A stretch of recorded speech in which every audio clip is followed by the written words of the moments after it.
بسم اللہ الرحمن الرحیم۔ طلباء کے نام۔ صحیح ابن حبان میں حضرت ابو ذر رضی اللہ تعالیٰ عنہ کے حوالے سے ایک روایت آئی ہے۔ اس میں مسلم عاقل کی صفات بیان کی گئی ہیں۔ ان میں سے ایک یہ کہ اس کو اپنے زمانے سے باخبر ہونا چاہیے۔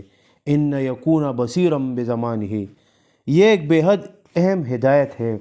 آپ کو چاہیے کہ آپ صرف واقف دین نہ بنیں بلکہ اس کے ساتھ واقف زمانہ بھی ہیں۔ اس کے بعد ہی آپ موجودہ زمانے میں دین کی خدمات حاصل کر سکتے ہیں۔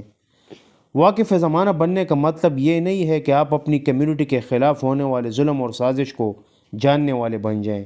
یہ میرے نزدیک سیئت ہے نہ کہ علم۔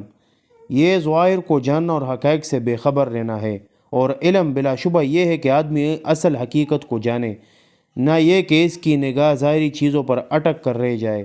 اگر یہ مان لیا جائے کہ دوسری قومیں مسلمانوں کے خلاف سازش اور ظلم میں مصروف ہیں، تب بھی اصل جاننے کی بات یہ ہے کہ وہ کیا اسباب ہیں جنہوں نے ان قوموں کو یہ حیثیت دی کہ وہ ہمارے خلاف کامیاب سازش کر سکیں، وہ ہمارے خلاف اپنے ظالمانہ منصوبوں کی کامیاب تعمیل کریں، اور ہمارے تمام عوازم و اکابر اس کو روکنے میں مکمل طور پر عاجز ثابت ہوں۔ موجودہ زمانے میں مسلمانوں کی اصل کمی یہ ہے کہ وہ عصر حاضر سے ناواقف ہیں۔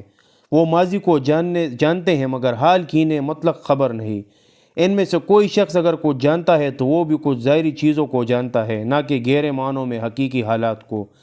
دینی مدرسے کے طلباء اگر صرف حیوان کا سب بن کر نہیں رہنا چاہتے بلکہ یہ چاہتے ہیں کہ وہ اپنی صلاحیتوں کو اسلام اور ملت اسلام کے حیاء میں مفید طور پر لگائیں، تو ان پر لازم ہے کہ وہ عصر حاضر کو اس گہرائیوں کے ساتھ جانیں، وہ موجودہ زمانے کی ان تبدیلیوں سے واقفیت حاصل کریں جنہوں نے ہمارے مروجہ طریقوں کو عملی اعتبار سے بالکل غیر مؤثر بنا دیا ہے۔